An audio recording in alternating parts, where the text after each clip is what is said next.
Let's go over the only players you need to recruit in college football 25. So in this, I want to go position by position, archetype by archetype, and talk through every single player, why you should not recruit some of these guys. It's going to be a complete breakdown of every single recruit.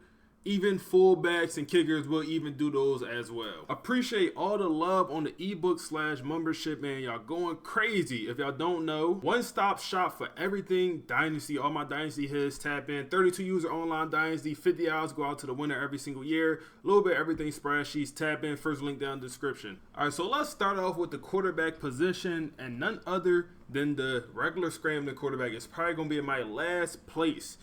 As far as like all the quarterbacks and archetypes, the non-athlete scrambling quarterback just develops the least, man. You better off going with an athlete scrambler because at least you can move them to another position if the skill caps is not where you want. But they just have slower development trait here, man. And we do have a spreadsheet over on the Google Doc where it just tells you all of the attributes, how fast they develop, you know, which players you should recruit, who you shouldn't. So tap into that first link in the description.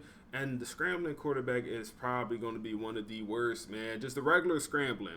Attribute-wise, you know, they'll play well. They'll have good stats. You're better off going with the athlete scrambler. But also the field general and improviser, you know, I really lean more towards that improviser quarterback because you kind of do get a little bit of speed, but also the ability to still throw the ball, good throw accuracies, and they develop their accuracies fast. And that's the issue with the scrambling quarterback.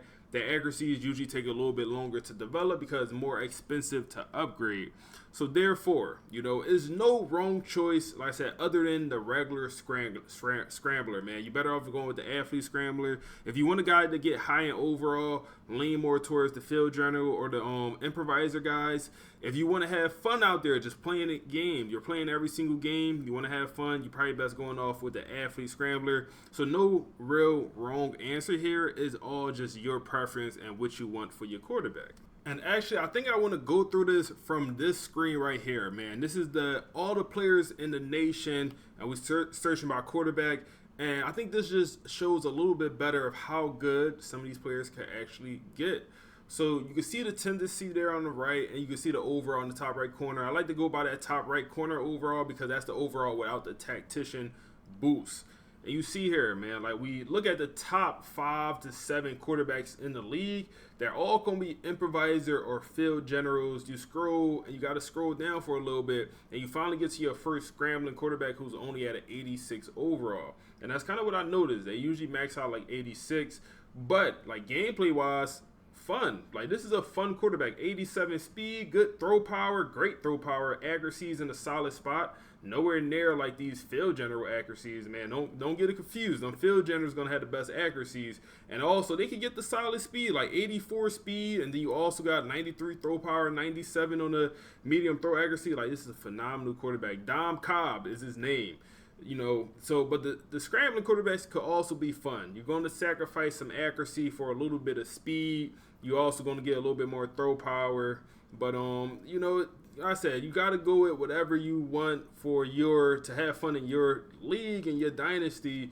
But I mean, you can get some super fun quarterbacks like this with, you know, 88 speed, 98 throw power, which is elite. He's only at 84 overall in that top right corner. Medium accuracy, like in a good spot in the 90s. Like this is a great quarterback right here, man. Like, could do a little bit of everything. I would argue his overall should be even higher.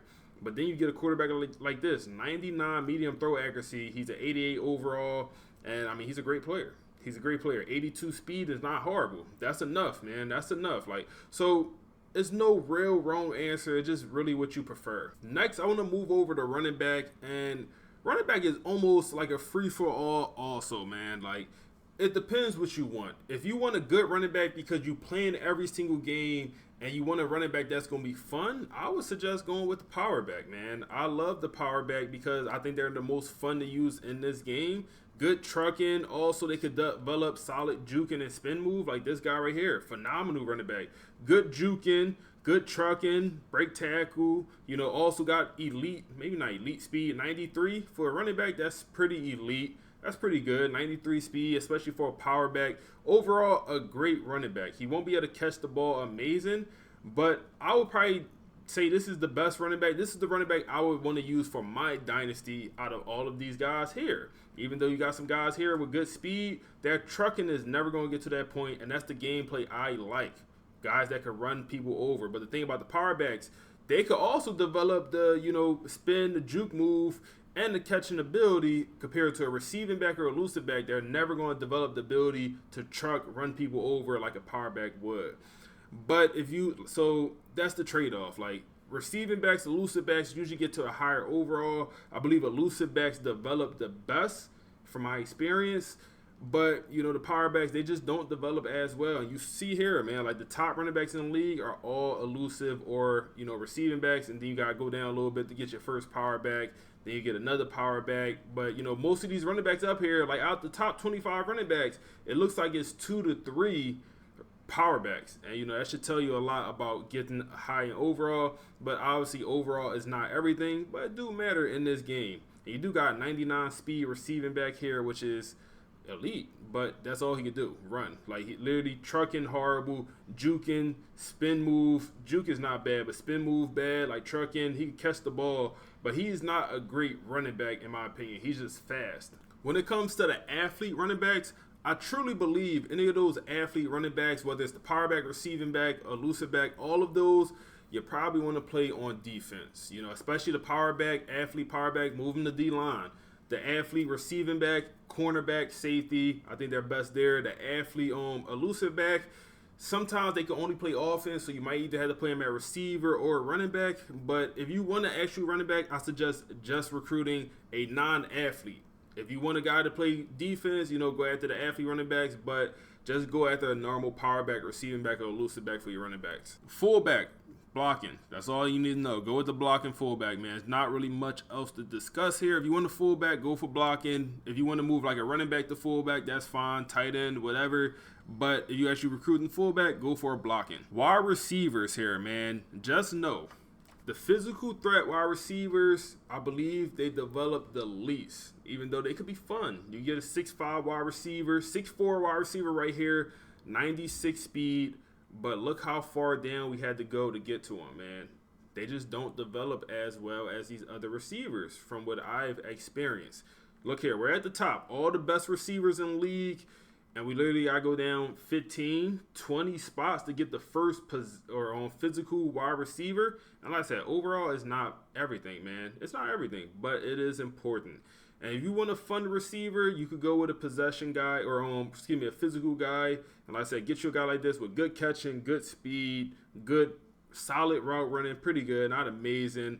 I mean, it's a good player here, man. It's a good player. But, most of these guys getting high in overall will be, this is a guy right here, 95 or not 98 speed, but 6'5" on the height. That's a great player right there. But most of these receivers getting high in overall are going to be your physical or are going to be your deep threat and then also your route running receiver. And the thing about the route running receivers, they start with the lower overall as freshmen. You get a 5-star route running receiver, he's going to come in like a 68 overall. 5-star physical wide receiver, he's going to come in like 78 overall, 79. But throughout their career, that route running receiver is going to chase him down and be the higher overall more times than not. That's just what I experienced in this game. But you just want to recruit gems. That's the main thing, man. Recruit gems at wide receiver, because if you don't, you're going to get some bad players. You're going to get some players maxing out like 74, 75 overall. So that's the main thing. You go after whatever you want, but gems is your main thing. You want a guy high in overall, route running, or deep threat. If you want a fun receiver that could get speed, tall, all of that, go for your possession, but they're not going to develop as well. Tight end, blocking if you want high overall. Blocking, tight end if you want a high overall. Possession if you want a best of both worlds, a guy that can maybe get to 86 overall, 85 overall, and then also could be a very good pass catcher and then also a very solid blocker. Go with possession. If you want a guy that could be the best tight end you ever seen, go with a vertical threat and do the method. If y'all don't know what the method is, I got a video on it. Is where you move them over to O-line, then move them back after a little bit. It's a whole method. Go with the method, and you'll get a blocking, or you'll get a vertical threat tight end with elite blocking, elite catching ability, and everything. He'll also have like a high overall. So if that's what you want, do the method. But other than that, Tight end is one of them positions where you can't just blindly recruit. You also got to go for gems. You got to go for like the blocking, especially when guys high in overall, because the vertical threats just don't develop as well as some of these other position groups. So for O-line, for your tackles, you probably want to go with either say pass protector, power, or agile. You go either 3 for your outside guys. For your tackles, left, right tackle, I'm not against any of it, man. If you want a power guy that could do a little bit of everything, I'm good with that. Pass protector with the low strength for your left tackle, right tackle, I understand that. You'll get an elite guy like this sometimes that develops everything. Like, he's an amazing player, 86 strength, and the blocking ability is out this world. Even from the run blocking to the pass blocking, out this world. You'll sometimes get players like this. Obviously he's probably like a 4 or 5-star gem, 4-star, very good player here. But most of your O-linemen will not be like this, man. Most of them just will not. You'll get some guys down here with a 78 strength as an 88 overall. And you look at his run blocking ability, not that good. 78 on the strength is terrible with this run blocking ability. He can't run block for nothing. He's horrible. And it is what it is, man. This happens in this game. So that's why the pass protectors is going to be my least favorite. I'll still recruit 1, 2. It's good to have one on the roster at all times. But other than that, for your guards, agile or any of your interior offensive linemen, guards to center, agile or power. Agile or power, man. I really wouldn't recommend the agile center, the athlete agile center. I wouldn't really recommend keeping them on the offensive line. From my experience, you better off going after just regular offensive linemen. Don't really go after the agile centers if you want to keep them on offense. If you want to move them to D-line, I understand that. Move your agile athlete centers to D-line. Don't keep them on O-line. From my experience, that seems to be best. So once again, interior offensive line, either agile or power guys. For your centers, do not recruit the athlete center if you want to keep them on the O-line. Unless you just want a super fast O-lineman that you might move to tight end. If you want to do that, fine. If you want a tight end or a center with 80 speed, recruit the agiles. But I feel like they're just better on the D-line, man. 80 speed is going to show up better as a D-lineman than as an offensive lineman. For your D-ends, you're best off, depending on what defense you run. If you're in a 4-3, go with the speed rusher. That's going to be your best D-lineman, or best edge rushers, I should say. It's going to be the speed rushers, in my opinion. Also, the power rushers, useful, good to have one on the roster. I prefer speed rusher. I usually get better results with speed rushers, in my opinion.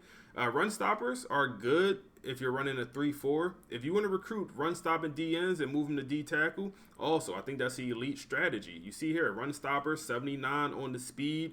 He's about 300 pounds, just under 300 pounds. Like, he's still big enough, strong enough, 92 strength.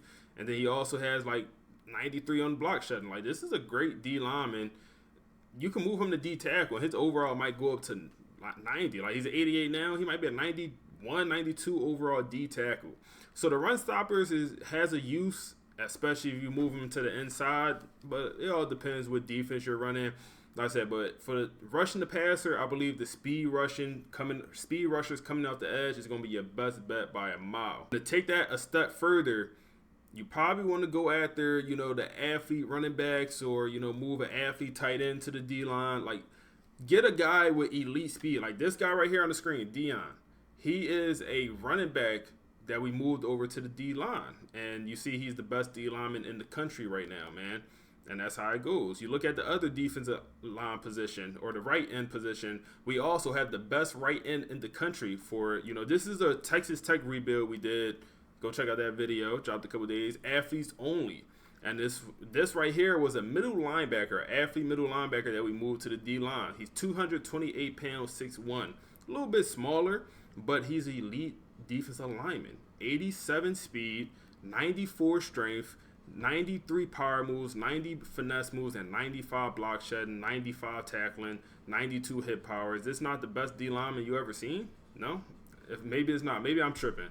But no, this is seriously, this is the method, man. I genuinely believe if you want the best D lineman, move someone to that position. You know, it's not just your regular D lineman. It's an athlete middle linebacker that you move in the D line, or it's an athlete power back that you move in the D line. You know, or if it's an athlete tight end that you move into D line. I believe that's going to produce your best D lineman because they had the most speed and they just put up the best numbers. And Jason here, man, we can see the numbers. Like I said, this is a rebuild we did, so I'm familiar with his game. And this is all with simulation. 11 sacks his first year starting, 22 sacks. He won Defensive Player of the Year his redshirt sophomore year. And this past season, 13.5 sacks. Took a little bit of a step back, but that's what happens, man. Like, literally crazy stats for the D-line. We can look at Dion here also.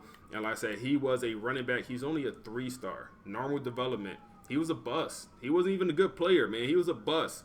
And he's maxed out. We turned him into a demon. And we could look at his stats here. And he also, this is his first year starting, 13.5 sacks. Year one starting, man. We'll take that. So for your D tackles, man, run stopper is probably going to be your best bet. It's also good to have a power moves guy. And I also say it's good to have a speed rusher guy, man. I would generally say, like, it's good to have one of each for your D tackles. Because your speed rusher might only play on third downs, and you'll get a 99 finesse move speed rusher like this. You could. I mean, this is a crazy player, man. 99 finesse moves, 83 speed on the 300-pounder. Block shedding, dirt, trash, horrible.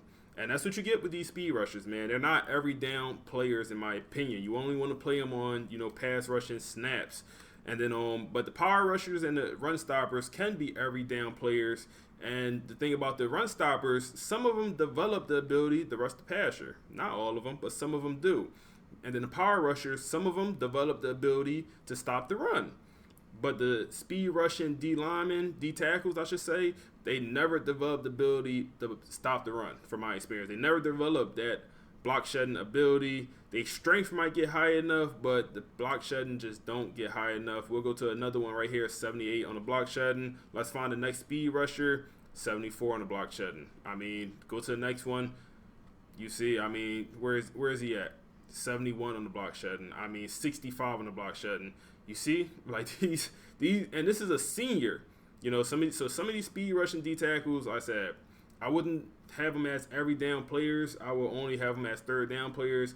So I think they're good to have on the roster, but primarily I'm probably going after the run stopper or the power rusher guys, and I'm playing them, you know, every single down. So outside linebackers, it depends on your preference, man. I usually like a pass coverage or a run stopper guy. I don't run 3-4 much, so power rusher guy, you know, just not my preference, but could be useful if you're running at 3-4, or you really need them if you're running at 3-4, but that's not my scheme. That's not what I'm running. So I'm a 4-3 guy. So I usually lean towards these pass coverage or these run stopper guys, man. Also, if I get an athlete middle linebacker, move him to the outside linebacker, I'll take that. I'll take that every single day of the week, man. Especially when these pass coverage guys develop the ability to stop the run, like 90 tackling, we'll take that. Block shedding, low.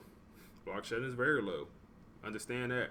With the run stoppers, 87 block shedding, you're getting that high block shedding, high tackling ability, but the coverages is not there. 80 zone is good enough, but the man coverage is not getting there. You know, zone coverage is not getting as high as the pass coverage. So, you know, it's a sacrifice. I would say it's no wrong answer for this one, man. If you want to recruit what you want to recruit, that's good. But I usually lean towards the pass coverage and the run support, just depending how I'm feeling. Maybe I'll have one on each side. Left side have a pass coverage. Right side have a run support. For your middle linebackers, I believe the run stopping athlete, as y'all know, is the best thing in this game. So I believe that's the best linebacker. And you see here, we have one as the second best linebacker in the whole entire league. As a 90 overall, his name is Sam. He's on our roster. And, you know, he's a very good player here, 93 on the speed. But all the linebackers, middle linebackers, could be useful. Like, you got some field generals getting up here overall. You know, the thing about the field generals is just not many of them in each class compared to, you know, the run stopper or the pass coverage. It's just not that many field generals. But, yeah, I feel like there's no wrong answer here. If you want a guy that's going to be fast, go with the pass coverage guy. If you want a guy that's going to be fast, tackle, jump around the field, do a little bit of everything, go with the run support, the run stopper guys. If you want a little bit, do it all, go with the field general. But like I said, you already know my stance on this one and who I want. So cornerbacks, the slot corner is the only answer in my opinion. Especially when you could get some of these athlete wide receivers and move them over the corner, like the best corner in the league that y'all have on your screen. It's a common theme with this video. It's the reason I chose this rebuild, because we did a great job of recruiting athletes and moving them to the correct position. And we moved the receiver, an athlete, physical receiver, to corner, where he's a 96 speed corner and he's 6'4". I mean, he's a big boy. He's 6'4", 206 pounds, and he can move, man. Acceleration is not there. It's not in a great spot. 99 man coverage, 92 zone coverage. Press is at a 70. I'm fine with that. I can live with a 70 press. I'm not pressing anyway. 88 on the catching. I mean, he's a phenomenal player, man. He's a great player. And but the slot corner develops the best, and that's the reason I like them athlete wide receivers moving over the corner, because they usually turn into slot corners. And the same thing with the hybrid safeties. Usually they'll turn into slot corners. Sometimes they'll turn into man. You know, is what it is. Just depends on what their attributes looking like. So on slot corners, you see here the best 5 corners in the league are all best 4 are all slot corners. Then you get a man corner. And then you get, you know, some little bit of mix. But most of these top corners are going to be slot corners. And then also, like, they just develop the best overall. If you want a corner that can do both man and zone, go with the slot guys. If you just want a zone corner, go with a zone corner. If you just want a man, go with the man. But please don't expect your man-to-man corner to be able to cover in zone. That's just not how it works in this game. And same thing, don't expect your zone corner to be able to cover in man. Like Joe right here. Can't cover in man whatsoever. He's an 88 overall, 95 speed, man coverage, liability. So just understand that portion of your cornerbacks. Now for your safeties, I would say it's a couple options here. No, it's not a couple options. It's one option. Your best safety is going to be the athlete receiver moving to safety. And maybe you think I'm lying? Look at your screen. Look at your screen, man. We have the best 2 free safeties in the league. They're both redshirt sophomores. 89 overall, 88 overall. That's kind of the best you're getting with safeties. You don't see safeties getting 95 overall. Just not something you see in this game. I wish it was. I wish they do a better job next year of just making everyone, like, a safety should be able to get the 99. Like, occasionally in this game, you'll see a running back, maybe mostly running backs, get into 99 overall. You'll see some other position groups, linebacker occasionally. You'll never see a safety getting high overall. And I don't like that. You know, I feel like it definitely should be an ability for everyone to get, you know, very high overall. But so to have an 89 and 88 overall safety, that's actually elite in this game, man. That's like the top of the top. And they're only sophomore. They get a little bit better. But what they are is, first of all, he's an elite development 4-star. He's not maxed out, could get a lot better. But he is a zone safety and a zone safety. They're both zones here. And this guy, impact 5-star, another very good player. But like I said, they're athlete receivers that we moved over to defense, and we moved them to safety where they converted to a zone safety. And now we got this 6'5", 200-pound safety with a 94 speed, 87 strength, zone coverage 97, man coverage 81. That's good enough for a safety. That's good enough. Tackling or press coverage low. We don't need press for a safety. Good catching. Tackling 72 is not bad. That's good enough for a safety. 85 on the hit power is solid. I mean, pretty good safety here. Same thing with the other guy. He's 6'3", 215, and he's also 95 speed, and you see his attributes as well. Good zone, good man coverage, and you know. So them athlete wide receivers moving to defensive backs, that's the best thing in this game, man. That's the best thing in this game by a lot. And then also you see just the zone corners or the zone safeties in general are just the highest overall safeties. You see, we got to scroll for a little bit. Then you get to your first run support safety, who is lower overall at 87, but not that much lower. Run support is valid, but I like the zone safeties. Hybrid, y'all know. Don't recruit a hybrid safety. You're going to keep him at safety. You're wasting your time. Move that man over to cornerback or, you know, cut him. But don't just have a hybrid safety at safety. You're wasting his ability. You wasting his time and you wasting your own time, man. We also have in our strong safety room, we have the best or the second best strong safety as a true sophomore. He's a run support guy. And I believe this also was a hybrid or this was a middle linebacker. Look at his gear, man. This number 44 also. This was the athlete middle linebacker that we moved over to safety. And I mean he looks good. He looks pretty damn good. He's only a sophomore. Coverage could get a little bit better, but he's young. He'll get there. And that's pretty much going to be your best bet for safeties, man. Kicker, the answer is power. You know, I don't need to explain. The answer is power. Same thing with punter. Power punters. No accuracy, man. You wasting your time. All right, man, that's all I got for y'all. If y'all enjoyed this video, I know y'all will enjoy the ebook/membership. Y'all watch the whole thing. Click that link down in the description. I know y'all will enjoy it, man. Other than that, like, comment, subscribe on the channel. Let me know what y'all want to see next. Rebuild coming this weekend. And we on to the next one.